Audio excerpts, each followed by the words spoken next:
You're listening to the podcast of Iris Josephina. If you're passionate about exploring the menstrual cycle, cyclical living, body wisdom, personal growth, spirituality, and running a business in alignment with your natural cycles, you're in the right place. I'm Iris. I'm an entrepreneur, functional hormone specialist, trainer, and coach, and I'm on a mission to share insights, fun facts, and inspiration I discover along the way as I run my business and walk my own path on earth. Here, you'll hear my personal stories, guest interviews, and vulnerable shares from clients and students. Most people know me from Instagram, where you can find me under @CycleSeeds, or they have been a coaching client or student in one of my courses. I'm so grateful you're here. Let's dive into today's episode. Welcome to this special of my podcast, Cycles Across Cultures. I'm so glad to have you. I'm honored to be here and to discuss and share how cultures and how different traditions are specifically for menstruation and how people are still following specifically in India. I can't wait to learn. So before we dive into all of that, can you share a little bit more about who you are and what is the work that you're currently doing? Okay, so I'm Mehvish. I'm a functional nutritionist. I'm a menstrual cycle coach and women's hormone health practitioner. So everything about menstruation, women's health. And this is something that honestly I did not figure out when I started working or when I started studying nutrition. This just happened as a course, you can say, how I got influenced and the women that the people I was working with. And it was more like there's so much to do about menstruation, so much to know. And that led me to do courses about menstruation. Like, okay, I want to do this. And it has also come from my personal experience. I haven't shared this before, but then before this podcast, I was just reflecting how much I knew about menstruation as a teenager. And I know I shouldn't be sharing this, but I'm sharing this because I was so curious as a teenager. I remember when I was in my 8th grade, and my best friend and a lot of my friends started getting their first bleed. I was very fascinated. We had this girl talk, when I'm going to get my period. And I don't know, I was a bit disappointed. I was eagerly waiting for my periods to happen. And what I did, I bought a pack of sanitary pads and I started wearing it just to see how it feels like. And I know this is something very funny, but I was just so curious that I want to know how it feels like. How are you? And for some reason, I did not put it the right way. The sticker side was not on the panty, and I was like, oh, I messed it up. Yeah.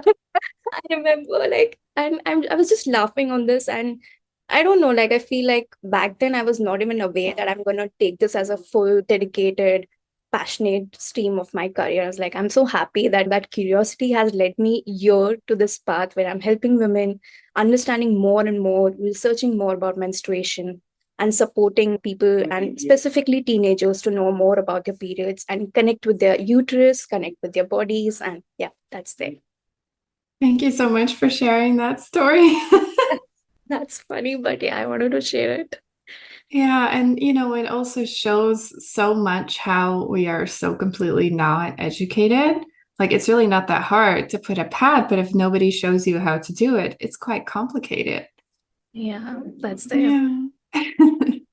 And can you share a little bit more about your background and the lineage that you come from?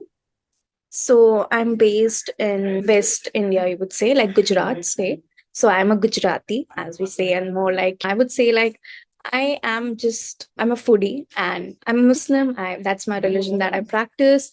And in my religion, it's again, if we talk about menstruation, there's a term called ghusl, which is cleaning, which happens when you're done with the period. So a lot of things which I even researched what happens in my religion.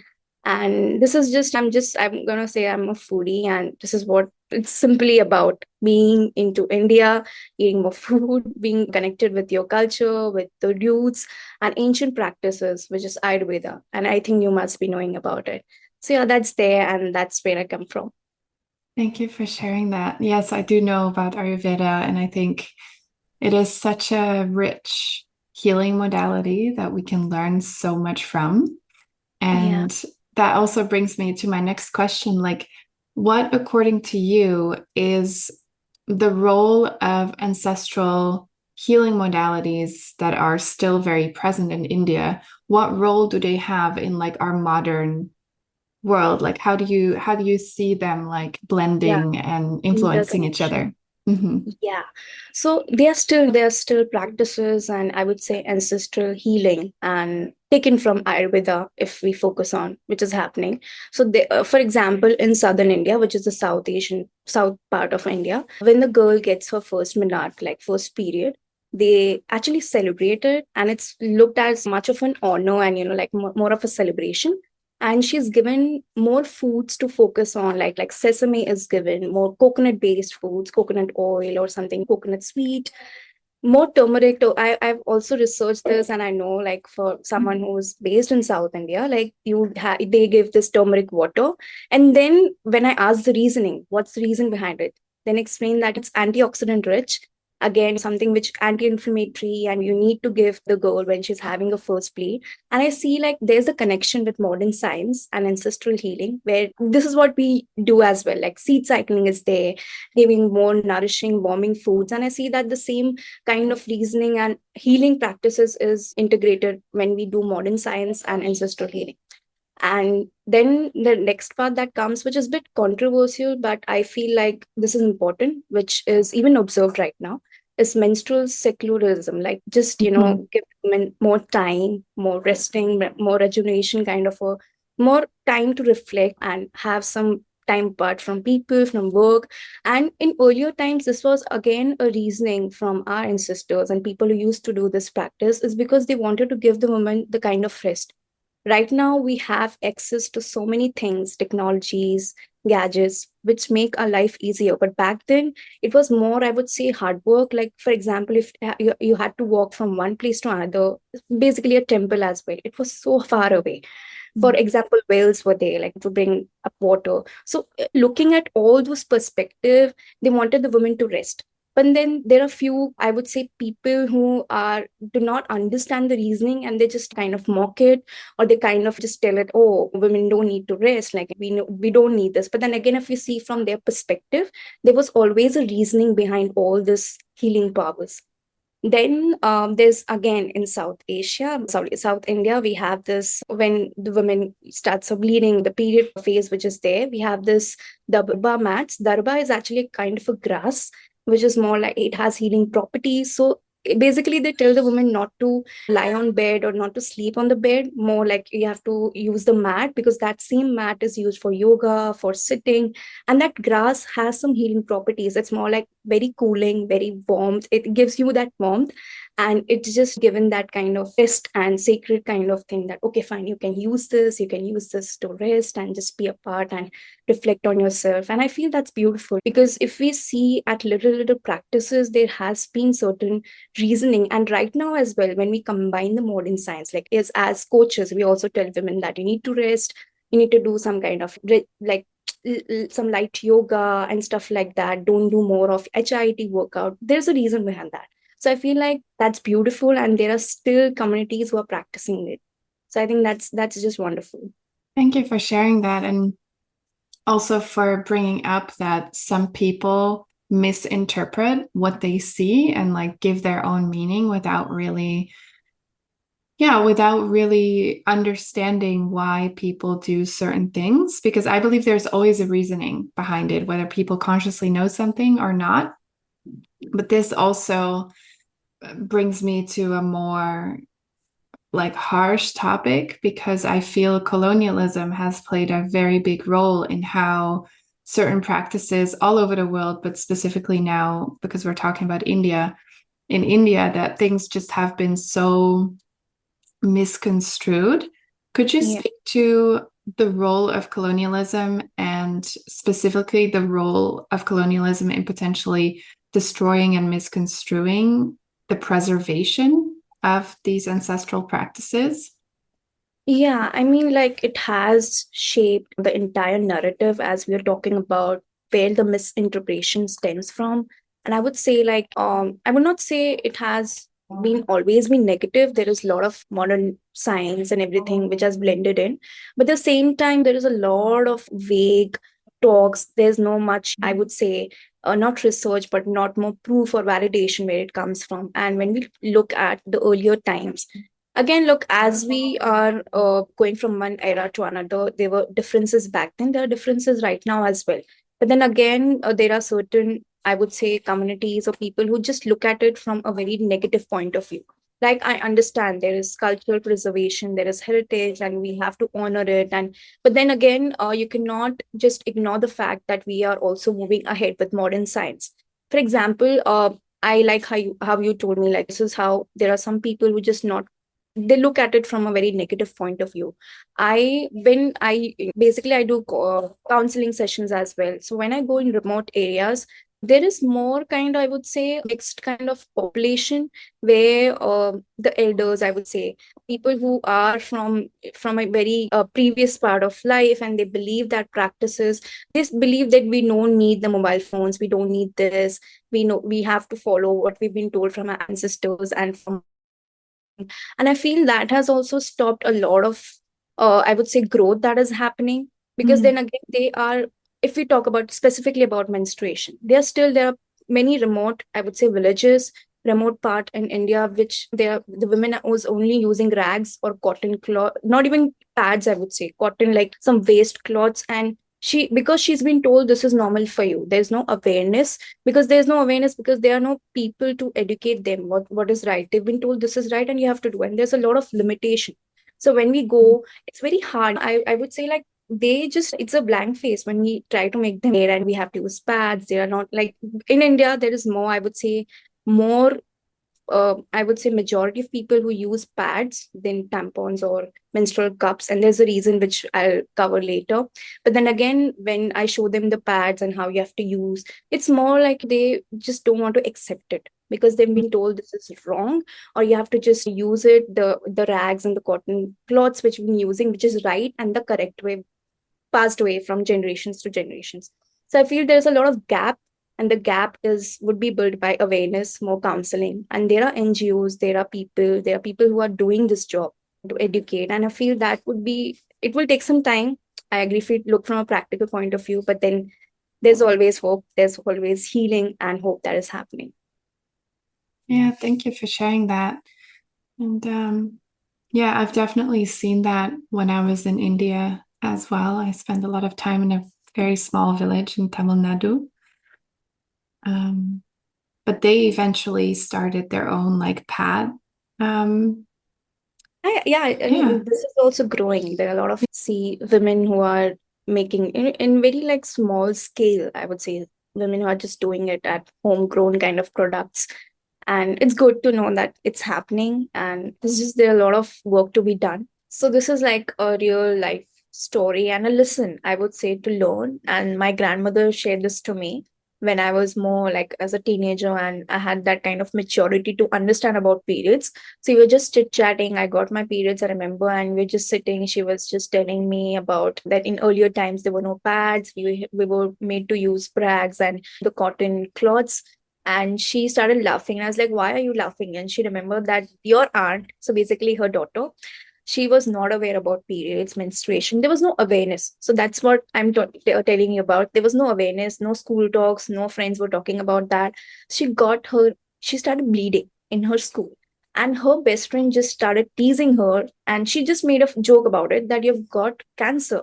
Because just first instinct, she told her that you've got cancer. And she was so traumatized that when she came home, she was educated about period. Her mother, my grandmother, told her that this is normal, every woman goes through it, and she was like not having it. She took it so seriously, she had to be hospitalized. And there were doctors also trying to tell her that, ma'am, or this is normal, this is what a woman goes through. But then again, she was so traumatized that I'm having cancer. She started crying, and the whole family had to comfort her then. So I feel like, again, that was a joke, but then this is why awareness is important. If you like, even like girls who are there and teenagers, they are very smart, I would say, compared to people who are back then. They have that access to, again, technology. Girls talk, but then again, awareness should be a must. We should not take that as ignorance, that okay, fine, this is Gen Z generation or everybody knows about periods. No, still there should be a proper, not a missed out talked about menstruation, I would say. And I would feel that I'm going to educate my daughter on the same level before even that happens. I don't want Mm. someone, again, this is, I know this is funny, but a lesson to even remember that how awareness impacts a lot on younger minds as well. So this Yeah, happened. definitely. Yeah. Wow. That's so intense. And if awareness would have been there, like she wouldn't have had such a, yeah, traumatic experience. Like it must have come like a shock for her when her friend was joking about that. Yeah. The Wow. same friend tried to comfort her that, no, I was just joking, but she's not having it. She's like, okay, I'm having cancer. You're just telling me to feel like just not get me panicked, but I'm feeling it. I just know, and you guys are lying and all that stuff happened. Oh, poor Yeah. woman. Thank you for sharing that. Yeah. Yeah. Thank you. Anything else that you thought you forgot to share or that you want to add? I think the black bag thing, like taking a bag is, it's again like not a necessity, but then again, like it should not be a black bag. That is my how I see it. If you're taking sanitary pads or tampons or menstrual cup, tell the chemist or tell the person that just give it to me like in a simple bag. Don't make it a black bag or a bag to hide it. And I would accept it as it is. And I would want teenagers and even girls who are going to purchase a pad, just do it that way. So it will be kind of a revolution because I see this is happening, you just put a black bag. Okay, it's sanitary pads. We have to hide it and you have to give it to you. I don't want that happening. I want people to embrace it. Okay, fine, I'm menstruating. I'm proud of it. I'm gonna accept the bag from the chemist that way. Yeah. Thank you for speaking to this. And if we're talking about these more ancestral views on the body, what do you know about more ancient approaches to the cyclical body and also periods in India? Yeah. So ancient approaches that we've talked about, like menstrual seclusion, is there. Also, there is this one thing which is also done, like practiced in my family, not to take a bath during period days, like first 2 3 days. And there's a reasoning, again, a reasoning that comes like when you take a bath, it's more like it's more about not being dirty, but then you have to just that's the time you have to preserve your own healing, womb healing kind of thing, and resting, and you can take a bath later on. So there are even people, and I know families who practice this, not to take a bath from the head. You can take a bath, you can clean yourself up, but just to wash your head after your period gets over.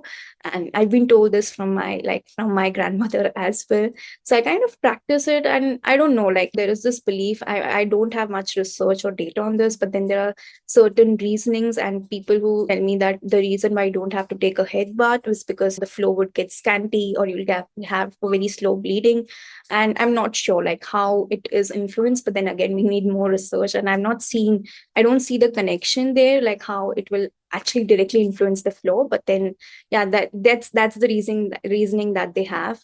Another thing which I've observed is it's not even a myth, but again, this is how we talk about how one thing gets interpreted to something negative. So, not as an ancestral practice, but then this is very widely practiced in India. And this one myth that I get is very, very common. Don't take papaya or a pineapple during your period days. And the reason why, because it's a very warm food and they have this enzymes like papain and bromelain. So we have they have this concept that if you take papaya more during your periods or before your periods, so you'll get the periods early, or maybe you'll have a lot of pain. So there is a lot of mixed reasoning. So, and I've got this like so many times when I go to school for menstrual awareness. And there is one girl who always asks me this myth that, ma'am, we've been told not to take papaya. If we eat a lot of papaya, we'll get our periods. Again, there's for certain foods there is a restriction, like cold foods, sour foods, like again it will cause you discomfort. There's menstrual pain that would happening. I have I'm not gonna say I relate to it or agree to it, because I don't believe a certain food would directly influence so much. We have to look at the perspective and the quantity. If someone is taking papaya the entire day, like morning breakfast, lunch, evening snacks, dinner, then it's gonna maybe affect you. You're gonna have some kind of reaction. But I don't see the reasoning, like if you can have just one bowl of papaya and you've been told no, don't take papaya before periods, or you'll get your periods or get menstrual pain. And that is where this gap is happening, because again, fruit is something which is, you require it, whether you have periods or not. And just telling the girl who's maybe a fussy eater on she's avoiding fruits to not have the fruits which are actually antioxidant rich, which has the vitamins and minerals. So again, the girls are not eating. And there's this another thing about iron rich foods, not to have iron rich foods during periods, because it will, again, more iron means more blood loss. So you have to avoid dates, you have to avoid prunes, you have to avoid pomegranate, beetroots. So again, if you see all the good foods which actually have to be taken, being told not to take. So I would say, like, there has to be a proper counseling, proper approach, and I would say proper, like, it depends on bio individuality as well. I'm so sorry for the back. Yeah. Like how it, person to person, it differs. Like if we look more into the hormone imbalance, I would not give the same advice to other girls.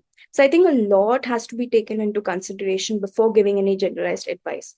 So yeah, that's there. Have you come across any myth? Like I'm curious to hear from you as well.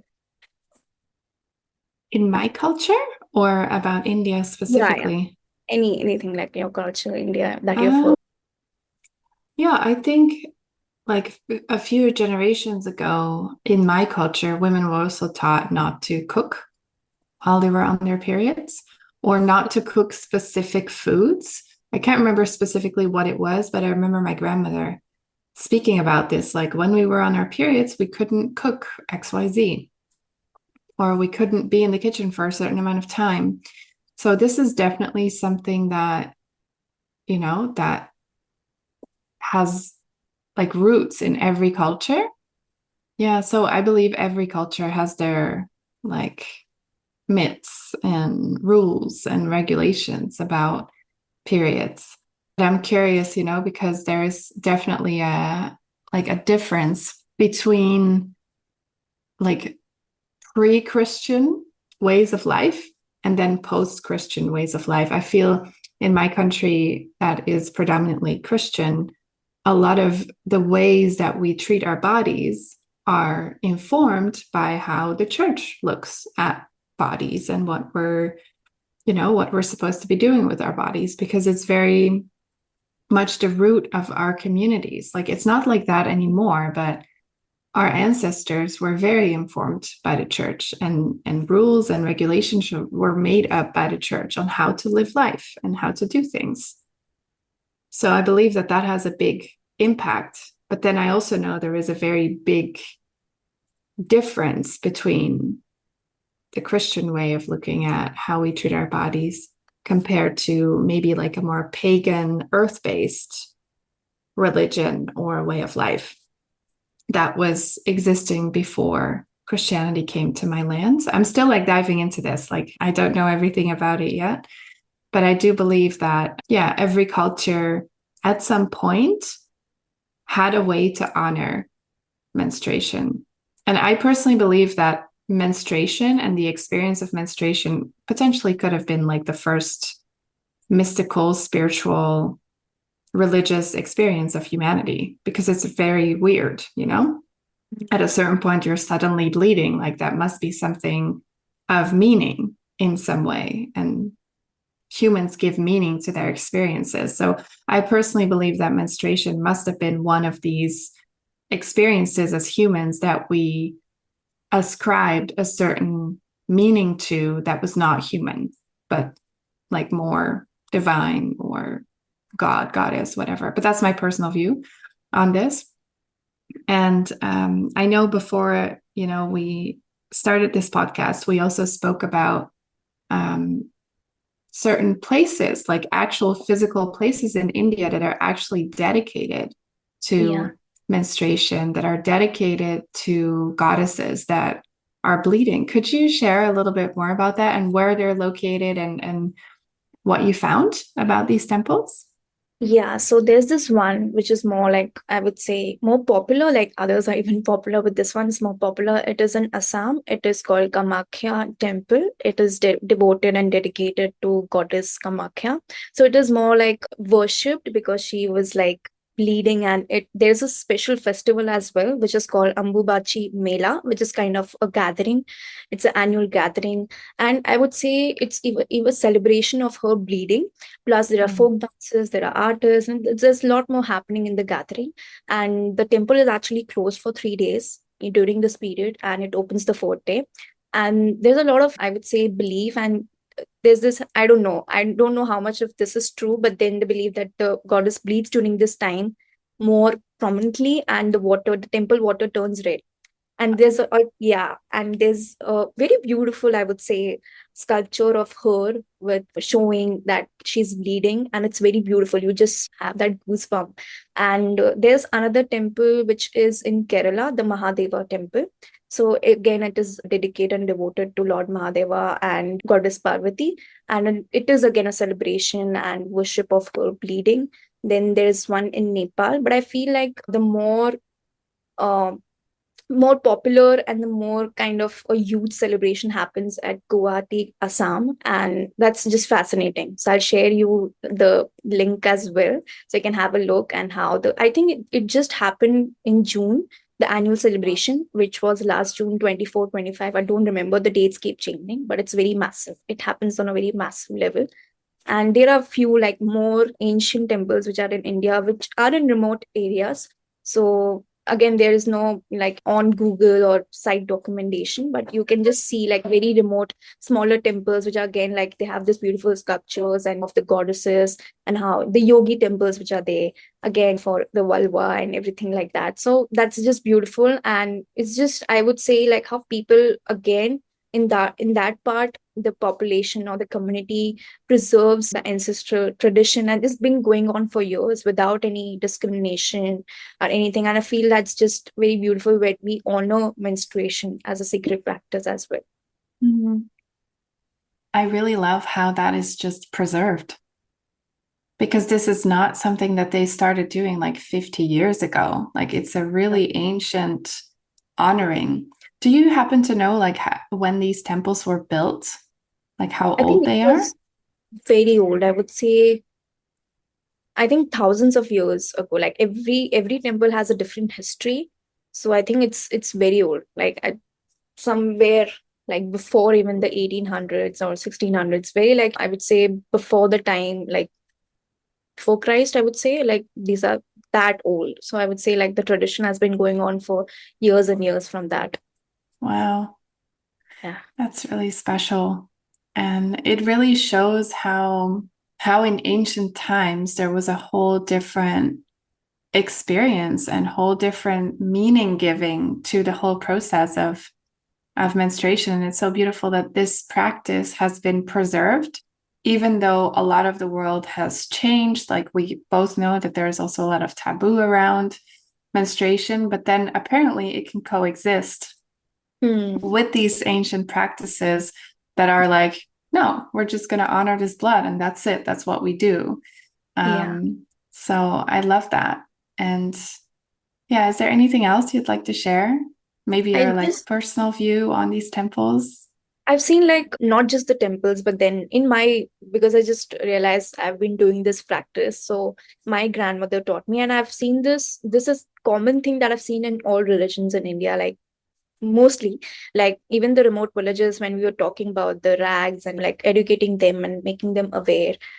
There's this one female who came to me, is like sharing her experience, and she wanted to use the sanitary pad, and I had a very good question, that can we wash the blood before disposing it off, because the cows or some animals would eat it. And I just realized, and it struck me, that even my grandmother has taught me that because I usually use sanitary pads mostly during my period days. So when I was just a teenager and started getting my first bleed, she told me that always wash the blood a little bit. Just don't throw your pad directly or dispose it off, because the animals would be there. And if they eat it or something, like if they even touch your blood, it's something that is viewed as sacred and not dirty, but as a view to respect the animals as well. You do not want the animals to eat or just have that kind of thing. So I think this is also practiced in a lot of communities, not just me and my family, like I've seen in remote villages. So I feel that's even more respected. Like we see that as a sacred thing, not just a dirty thing, but to respect the animals as well, would be in touching or maybe by chance come in contact with your menstrual pad. So that's there. Thank you for sharing that. And also, you know, this brings me back to what we spoke about earlier, that things are so easily misconstrued and people project their own ideas like, oh, you have to wash it off. So probably it'll mean that it is dirty and it needs to be clean. But that's not the case. It's because it's so sacred that you don't want anyone else to touch it.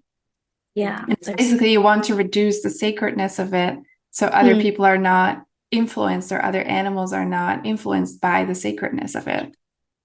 Yeah, that's there. Even I've seen that when we coming back to that myths thing, like people have taken it in a very negative way about touching someone who's menstruating. Like I've seen this a lot that, for example, a woman is menstruating. You're not supposed to touch the woman who's menstruating. And this was a kind of a practice, ancestral practice, where she was just secluded and a separate time was given. There are menstrual huts in India as well for the same purpose. But then there are certain, I would say the mindset also matters, and the way they think that, oh, okay, why you're being racist, or why you're being, if she's dirty or menstrual blood is dirty, and all that narrative starts. Why can't I touch someone who's menstruating? But the thing is, it's more rooted in the belief of energies. And when we about Ayurveda, as we're talking about the vata, pitta, the doshas, and there is something called as the energies. There's prana energy, which is upward energy, and all this energy concept which was there back then. And that's the reason they were told that, okay, fine, you have to be separated. For this is the reason she has a lower energy, she's resting, and we don't want someone to get in touch with us. But again, that was taken in a very different narrative and a very different mindset. Oh, you cannot touch someone who's menstruating. Is she dirty, or menstrual blood is taken as dirty? And I think that there's a lot of, again, mindset counseling that would take into place, a lot of perspective change that would take into place. But that's there, we cannot just, and I feel like that's the reason it will take some time. It's already happening in India, the menstrual revolution. If I see, I would not say it there's gonna be a year or a month. It's happening. There is a slow steady pace. I see communities, I see NGOs. We are talking about the women who are making pads. It's already happening at some level, and it's gonna be a change as well. I love that. And yeah, I can definitely see that also with the pads. Like, I think I was in India in 2013. Like, that's a long time ago. And that was already when they were making pads from their local plants, like all organic in a little, like super tiny, like factory, everybody doing everything by hand with these like manual machines. So, yeah, I can totally see that things are shifting and changing for the good. Yeah. Yeah. And how do you feel that people are like preserving the more ancestral practices? Like, is that something that is just, it seems to be that it's just embedded in how society is. It's more about, I would say, comfort as well. And as I've told you, it depends on accepting new things. And for example, if I'm liking something for years and years, and it's just giving me comfort, I'm very used to it, I would be a little reluctant to use something which is newer. So it all depends how open the community or the people are. And I would say more influences from the family. For example, if there's this woman who wants to change, then again, there's a lot of influence from family members, from a mother. It's going to be difficult, but then again, it will be great for a change. So when we go counseling, we do counseling sessions, and there's a lot of different groups. So usually the mother is also in the group, mother-in-law. So it's a lot of counseling the whole family as well. And again, it has to be very careful, because sometimes people take it in an insulting tone that, okay, fine, like that's what I'm trying to tell you. When we are trying to do menstrual counseling, it's not difficult. It's more about acceptance, that what you're telling, we have to be comfortable, or we have to be open to do that. And I see, like, and again, if we talk about the gender, like male gender, I've seen a lot of men as well who are very open, supportive, and helping their wives, helping their daughters, having an open conversation about periods and stuff. And I feel that is changing in India. Earlier times, it's still there. I would say it's still prevailing. So there's this hiding and hide and seek being going on in families. Like, okay, fine, if I'm menstruating, my brother should not know that, or my father should not know that. I just feel shy, or I just feel not good, like if he's aware. And I don't know, like there's a very hesitation that's happening. For example, in Ramadan, like if you see, there are memes going around this, or just concept on this, that if I'm not menstruating because I'm bleeding, like if I'm menstruating, sorry, I cannot fast. So my brother should not know that. And if he comes to know, he's like, he's gonna mock me. Why are you into fasting? Why are you eating? So it's I think rooted around that belief that it should be more open. There should be open conversation. But again, it will take some time. Like, you cannot just throw yourself on someone that you have to do this, you have to accept menstruation. It will take some more counseling and more acceptance on that comfort level. Okay, fine, it's gonna happen. That's it. Yeah, thank you for sharing that and also acknowledging that it's a slow process. Like we cannot Yes. expect from people to, 180 degrees change their ways when things just have been the way they are for a very long time. Yeah, thank you for sharing that. And what is your, like, let's pull it like a little bit outward towards the entire world. Like, what is your vision for the cyclical experience and ancestral healing for communities worldwide? Like, what would you like to see? I would say again, like honoring and preserving the ancestral ways, not and I would not I'm not someone who's gonna go out of the way and just push the modern science. I feel there should be a very harmony and balance of modern science with ancestral ways, and respecting the culture, respecting the traditions, and taking it forward. And I feel like, if, for example, as I told you about the sesame seeds, if the girl who gets her menstruation and she's given sesame seeds, same concept we have is seed cycling. So I think I want to respect that, and I want to bring that link to make them aware that, okay, fine, this is not something very different. This is also we should be doing, and just drawing those connections where people would understand and have that kind of balance. So I feel I see a world when, and I don't see just the women or the females or menstruators. I feel the whole family, and to even counsel and make them aware. And surprisingly, there are even more and more communities, and I would say, as I'm talking about genders, people coming forward to know about menstruation.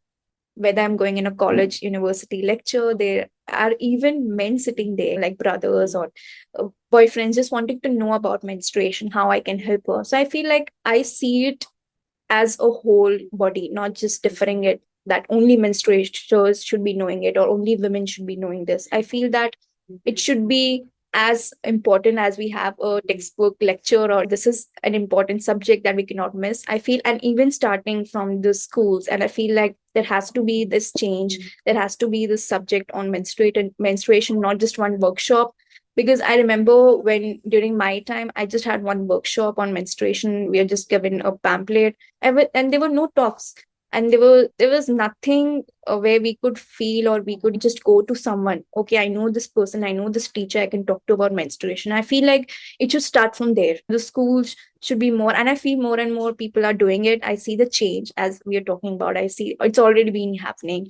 There are more, I would say, seminars are happening. People are even coming forward to make you aware about menstrual pads, how are the different products you can use. And I feel like it's beautiful, and it's again like a menstrual revolution. I love that.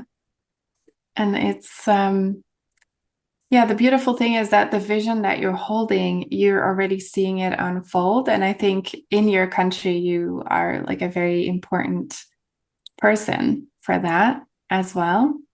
So if people are hearing this and they want to learn more about you and your work, what is the best way to find you online?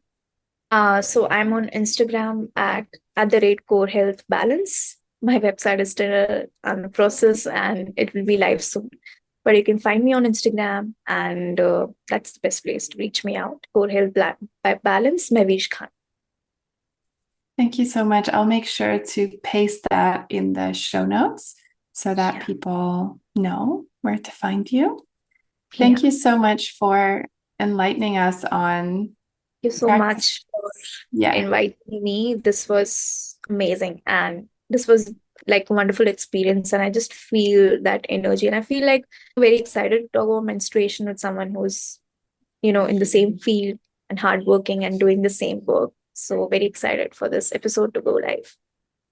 Yeah, we need to support each other. Like in this field, it's still growing. Like the world is not fully on board yet. So I feel we need each other and support each other to make sure that we make this mainstream, basically. Yeah. Thank you again so much. Thank you so much. Okay, this wraps up today's episode.